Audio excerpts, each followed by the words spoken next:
வணக்கம் சார். இது நெல்லை மாவட்டம் பொட்டலில் இருக்குது.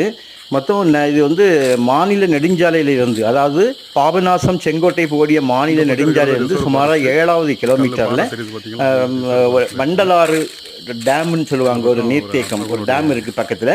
அதுக்கு பக்கத்துலேயே மணிமுத்தாறு கால்வாய் வருது. மேற்கு மலை தொடரோட அடிவாரத்தில் இந்த இடம் அமைஞ்சிருக்கு. 45 ஏக்கரும் கம்ப்ளீட் தேக்கு. ரோடு ஃப்ரண்டேஜ் நல்லா இருக்குங்க. மலை அடிவாரமாகும். மேற்கு மலை தொடரோட அடிவாரத்தில் இருக்குது. ஒரு சென்ட் வந்து வெறும் 5000 ரூபா தான் கேட்காங்க. ஒரு சென்ட்டுக்கு வெறும் 5000 ரூபா தான் கேட்காங்க. உள்ள நிற்கக்கூடிய தேக்கை வெட்டி எடுத்தாலே கோடிகள் போகும், அந்த அளவுக்கு இருக்குது. தேக்கு ஏற்கனவே ரீப்ளான்ட், அதாவது ஒரு முறை கட் பண்ணி விட்டது தான் அடுத்து வளர்ந்து நிற்கிது. உங்களுக்கு தேவையானால் பாருங்கள், ஃபாரஸ்ட் கல்லெல்லாம் உள்ள கரெக்டாக இருக்குது. ஃபாரஸ்ட்டுக்கு நம்ம ஃபாரஸ்ட்டோட எல்கைக்கு அடுத்த லேண்டு தான் நமக்கு. ஓகே, தேவையானால் இந்த நம்பருக்கு நீங்கள் கால் பண்ணுங்கள். Okay, thank you.